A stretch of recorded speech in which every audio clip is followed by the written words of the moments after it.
నా మాటకు విలువివ్వని మనుషులకు ఈ ఇంట్లో స్థానం లేదు.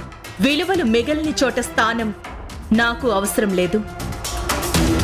బొమ్మరిల్లు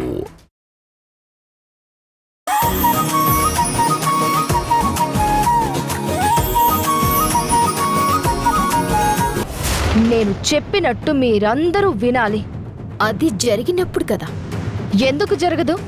మీడియా వాళ్ళతో మాట్లాడుతున్నప్పుడు నువ్వు సరిగ్గా వెళ్ళలేదేమో అనుకుంటా.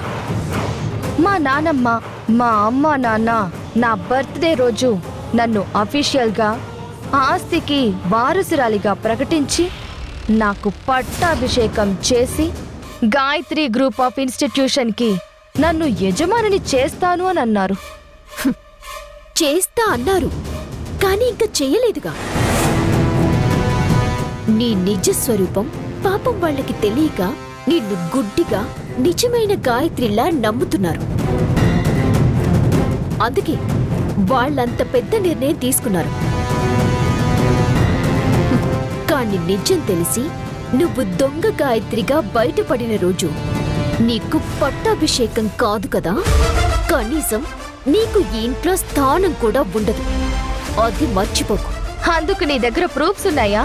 నువ్వు నిరూపించగలవా? అలా నిరూపించి ఇది ఆపగలవా? చెప్పానుగా, వెలుగొచ్చేంత వరకే చీకటి. ఒక్కసారి వెలుగు రేఖలు వచ్చాయంటే చీకటి తొలగిపోయి వెలుతురుతో నిండిపోతుంది. అలా అసలైన గాయత్రి వచ్చేంత వరకే నీకు ఇక్కడ స్థానం. ఆ తర్వాత నీకు శ్రీకృష్ణ జన్మస్థానమే. ఎక్కడుందో ఎలా ఉందో తెలియని వ్యక్తిని ఎలా కనిపెడతావు? ఎలా తీసుకొస్తావు? దాని గురించి నువ్వేమీ టెన్షన్ పడకు, అది నేను చూసుకుంటాను. మేడం అవార్డు తీసుకునే లోపు అసలైన గాయత్రిని తీసుకొచ్చి ఎదురుగా నిలబెట్టి వచ్చిన అవార్డుని దేవకి మేడం నిజమైన గాయత్రిలు తీసుకునేలా నేను ప్లాన్ చేస్తాను. అంతవరకు నేననుకున్నవన్నీ జరుగుతాయనుకుంటూ ఎంజాయ్ చెయ్యి. నన్ను బయట పెట్టలేక ఓడిపోయిన నువ్వు నిజమైన గాయత్రిని తీసుకొస్తావా? అది నీ వల్ల కాదు. అవుతుందో లేదో అయ్యాక కానీ తెలియదు కదా. హా? అదే చూద్దాం. నీ పిచ్చి ప్రయత్నం నీది. నాది పిచ్చి ప్రయత్నం కాదు, నమ్మకం. ఒక మంచి కుటుంబానికి అన్యాయం జరుగుతుంటే ఆ దేవుడు చూస్తూ ఊరుకోడు. ఖచ్చితంగా ఏదో ఒక మార్గం చూపిస్తాడు. హ, కాని పనుల గురించి డిస్కషన్ అనవసరం. ఏది ఏమైనా నేను ఈ ఇంటి యువరాణిని. అది నువ్వు గుర్తు పెట్టుకుని జాగ్రత్తగా పనిచేసుకో. ఆస్తికి వారసురాలిగా ప్రకటిస్తామన్న మాటకి ఇంత పొగరు చూపిస్తుంటే నిజంగా వారసురాలిగా ప్రకటిస్తే ఇంటిని అల్లకల్లోలం చేస్తుంది. అది జరగకూడదు అంటే అసలు గాయత్రిని పట్టుకుని తీరాలి. నిజాన్ని బయట పెట్టాలి.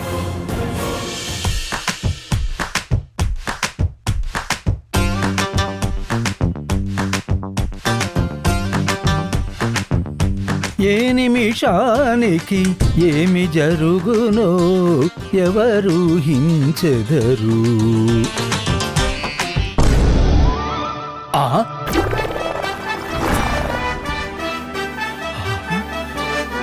ఒరే రోషన్,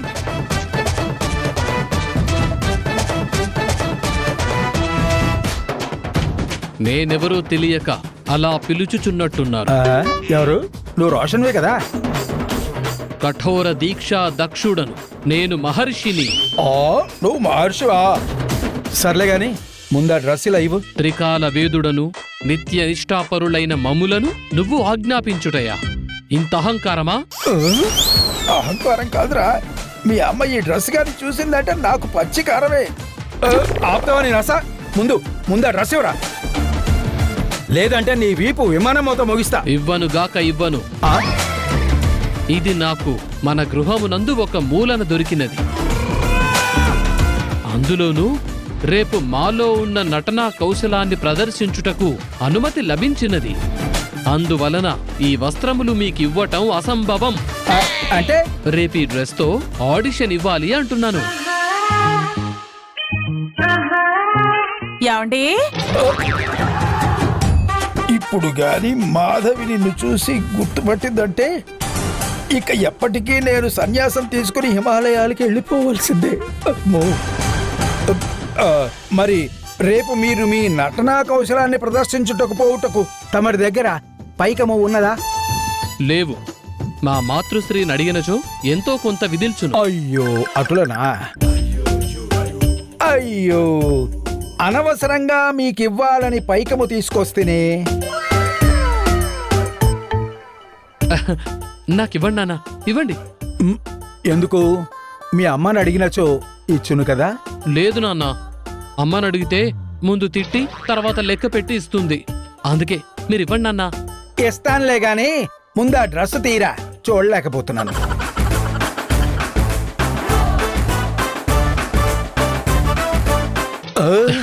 తీసేశాను నాన్న. ఇంత ఫాస్ట్ గా ఎలారా? డబ్బులు ఇస్తానన్నావు కదా నాన్న. మన దేశంలో పైసలుంటే పనులు ఇలాగే స్పీడ్గా అయిపోతాయి.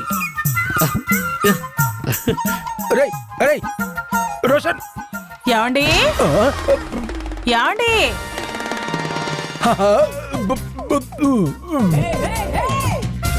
ఏమండి ఏమండి ఏమండి ఏమండి ఎక్కడున్నారు? ఇక్కడున్నారా? పాలు తాగే టైం ఉంది కదా, అందుకే మీకోసం ఇల్లంతా వెతుకుతూనే ఉన్నాను.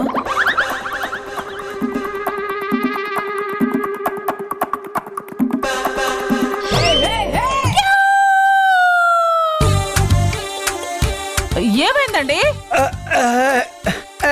ఏం లేదు, బాగా గ్యాస్, పొట్ట బాగా ఉబ్బరంగా ఉంది అంతే. అయ్యో, అయితే హాస్పిటల్కి వెళ్తాను రండి.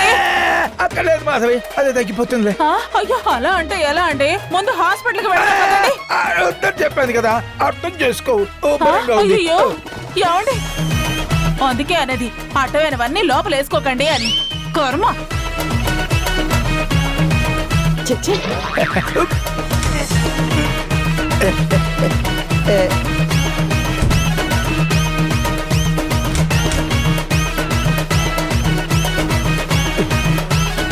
అమ్మయ్యా, వెళ్ళిపోయింది. కాస్తుంటే పెరం మీద పడ్డ ఎలుకలా ఉండేది నా పరిస్థితి. అమ్మా, ముందు దీన్ని ఎక్కడైనా భద్రంగా దాచిపెట్టాలి. ఎక్కడ?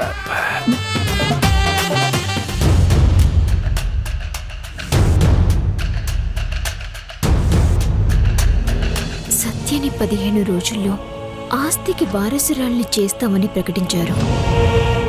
అదే కనుక జరిగితే సత్య ఆగడాలను ఎవ్వరూ ఆపలేరు. అలా జరగకూడదు. కానీ ఎలా?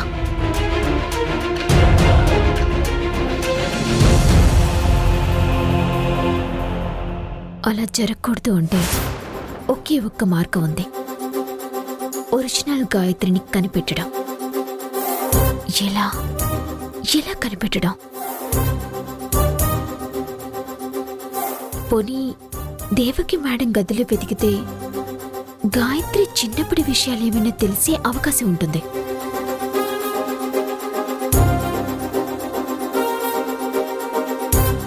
ఎస్, ఒక్కసారి వెళ్ళి వెతుకుతాను.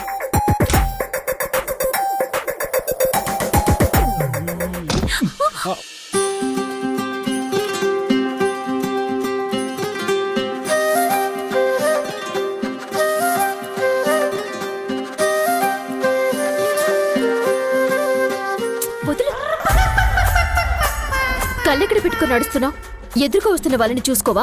నా కళ్ళు బ్యాక్ పాకెట్లో పెట్టుకుని వస్తున్నాను, అందుకే నువ్వు నాకు కనిపించలేదు. మరి నీ కళ్ళు ఎక్కడున్నాయి? నేను అర్జెంటుగా మేడం దగ్గరికి వెళ్తున్నాను, నేను చూసుకోలేదు కదా. నేను కూడా సార్ సంతకం కోసం ఈ ఫైల్ చెక్ చేస్తూ పట్టించుకోలేదు. ఈ పేపర్స్ మీద సార్ సంతకాలు కావాలి.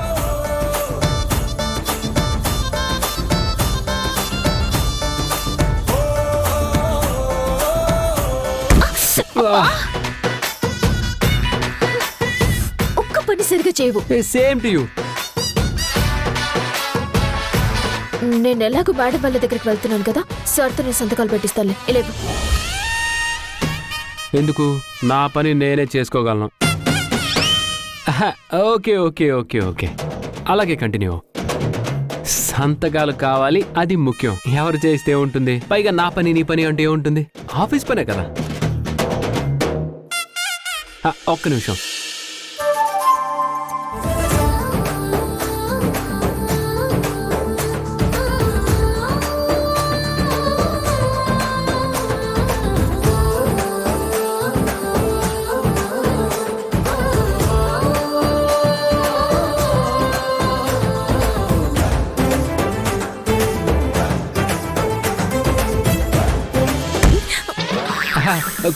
కొమ్ములు రాకుండా. ఇప్పుడు వెళ్ళచ్చు. ఒక్క నిమిషం, పెన్ తీసుకొని వెళ్ళు.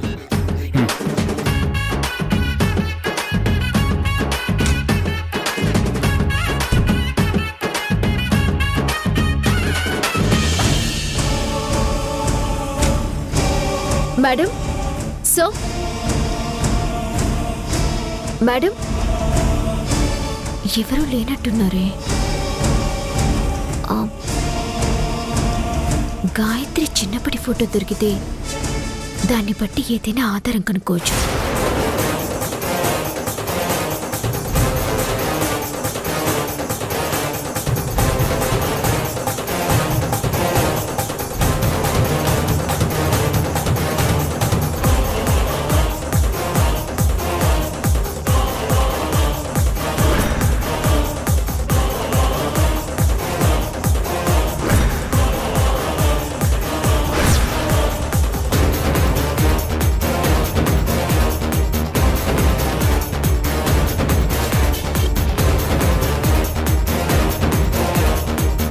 రాధా,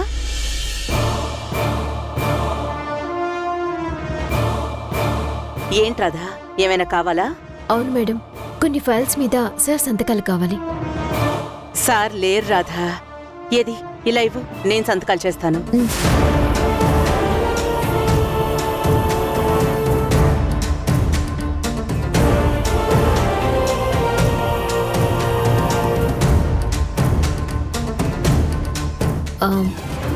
సార్ ఎక్కడికి వెళ్ళారు మేడం? సార్ వాళ్ళ ఫ్రెండ్ మనవరాలి ఫస్ట్ బర్త్డే ఉంటే వెళ్ళారు రాధా. నేను వెళ్ళాలి, కానీ కుదరలేదు.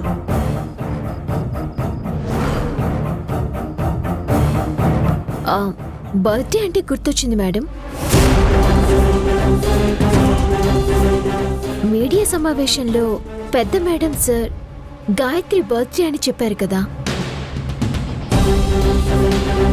అది ఎప్పుడు మేడం?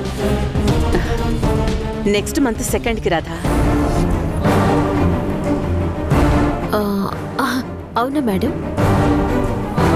ఇప్పుడు మన గాయత్రి గారికి ఎన్ని సంవత్సరాలు మేడం?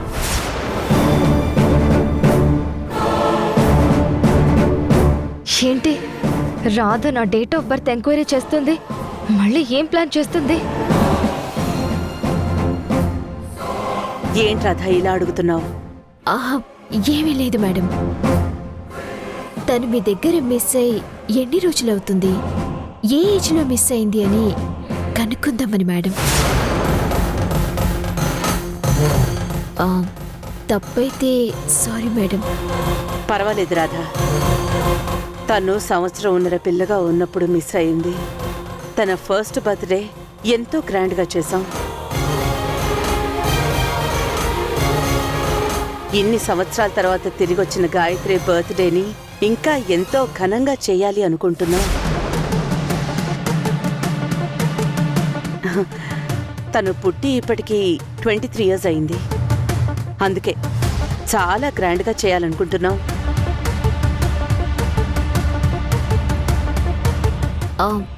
మేడం, నాకొక చిన్న డౌట్.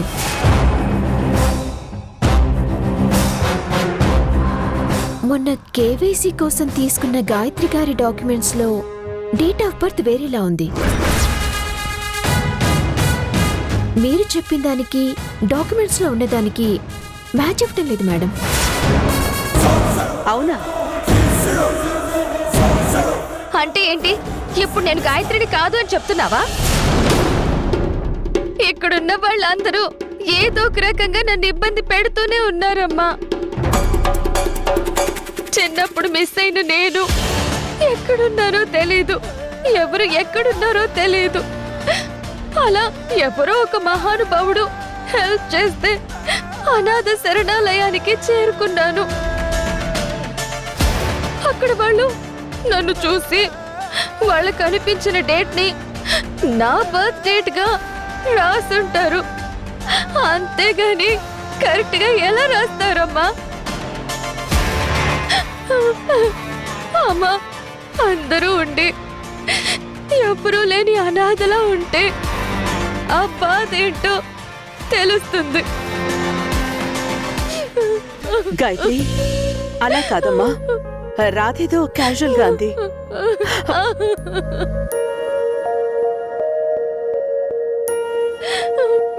లేదమ్మా, మిమ్మల్ని అందరినీ నేనెంతో మిస్ అయ్యాను. నువ్వు, నాన్న, బామ్మ, పిన్ని, బాబాయ్ అందరూ ఉండి కూడా చాలని తిండి తింటూ ఎవరో ఇచ్చిన పాత బట్టలు కట్టుకుంటూ ఒక అనాథలా బ్రతికాను.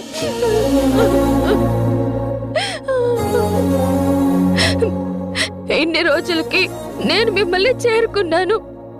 అలాంటి నన్ను సరదా కూడా ఎవరైనా అనుమానిస్తూ మాట్లాడుతూ ఉంటే నేను తట్టుకోలేనమ్మా, నేను తట్టుకోలేను. నాకు బయట జరిగిన అవమానాలు చాలు. ఇంక నేను ఈ అవమానాలు తట్టుకోలేను. సారీ మేడం, నేను వస్తాను. అమ్మా, నా చిన్నతనం గురించి ఎంక్వైరీ చేస్తావా? ఆ ఛాన్స్ నేను నీకు ఇవ్వను రాదా? ఊరుకో అమ్మా, ఊరుకో. అమ్మయ్యో, పెద్ద ప్రమాదం తప్పింది. సరైన టైంకి నేను అక్కడికి వెళ్ళాను కాబట్టి సరిపోయింది. లేకపోతే ఆ రాధా అమ్మ దగ్గర ఏదో ఒక విషయాన్ని తెలుసుకునేది.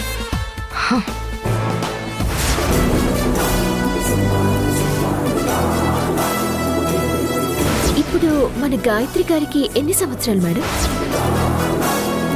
మొన్న కేవైసీ కోసం తీసుకున్న గాయత్రి గారి డాక్యుమెంట్స్ లో డేట్ ఆఫ్ బర్త్ వేరేలా ఉంది.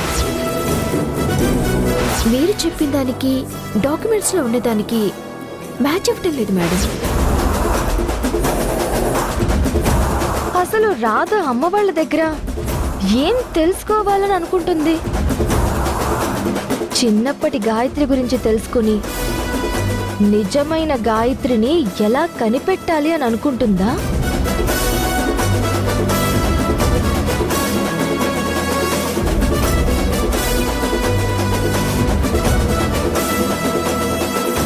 ఎంత ఆలోచించినా ఆ రాధ ఏం చెయ్యాలనుకుంటుందో అర్థం కావడం లేదు. కానీ రాధ విషయంలో మరింత జాగ్రత్తగా ఉండాలి. నన్ను దొంగ గాయత్రి అని ప్రూవ్ చెయ్యాలి అనుకుంటే దాన్ని ఎలాగైనా అడ్డుకోవచ్చు. కానీ నిజమైన గాయత్రిని వెతుకుతుంది అంటే ప్రతి క్షణం ఆ రాధని ఒక కంట కనిపెడుతూ ఉండాలి. లేదంటే ఆ నిజమైన గాయత్రి ఎలా ఉంటుందో ఆ వివరాలేంటో నాకు తెలియవు. కాబట్టి ఆ రాధ ప్లాన్స్ ని అడ్డుకోలేను. సో సత్య కాదు, గాయత్రి, నువ్వు మరింత జాగ్రత్తగా ఉండాలి.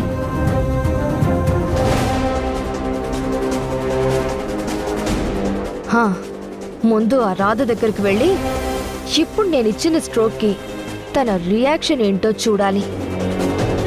తర్వాత కుదిరితే అసలు తన మనసులో ఏముందో తెలుసుకునే ప్రయత్నం చెయ్యాలి.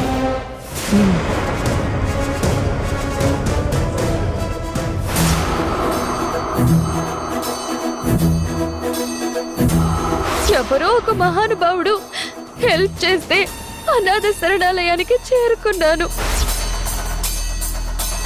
నన్ను చూసి వాళ్ళకు అనిపించిన డేట్ ని నా బర్త్ డేట్ గా రాసుంటారు.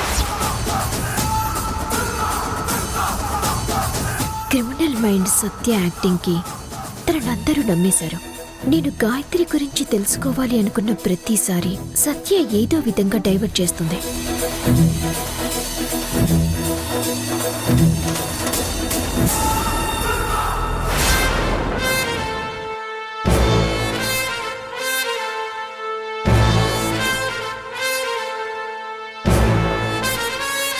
రాధా, ఆలోచించి నీ బుర్ర బాగా వేడెక్కినట్టుంది. హ్మ్, తీసుకో, కాస్త ఈ జ్యూస్ తాగు. మెదడు చల్లబడుతుంది. నాకు అవసరం లేదు. కుట్రలు కుతంత్రాలు చేసే నీలాంటి వాళ్లకు ఇలాంటివి కావాలి. నాకేవద్దు. అలా అంటావేంటి రాధా? నాకు ఎన్నిసార్లు నువ్వు హెల్ప్ చేయలేదు. ఈ ఒక్కసారి నువ్వు తీసుకో. పర్లేదు.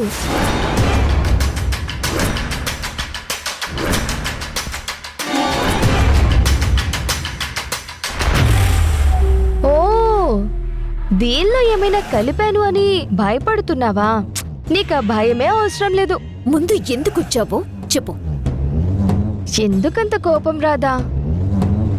మా అమ్మ నిన్ను కూడా కూతుర్లా కాదు కాదు కాదు కాదు కూతురు కంటే ఎక్కువగా చూసుకుంటుంది కదా. మరి ఇంకేంటి ప్రాబ్లం? అనవసరంగా నా వెంట ఎందుకు పడుతున్నావు? నువ్వు అడిగిన ప్రశ్నలోనే సమాధానం ఉంది. నన్ను కూతురు కంటే ఎక్కువగా చూసుకుంటుంది కాబట్టి ఈ కుటుంబానికి అన్యాయం జరగకూడదు అని నా తాపత్రయం. మరి నన్ను కూతురు అని అనుకుంటున్నారు కదా. నిన్ను కూతురు అనుకొని భ్రమపడుతున్నారు.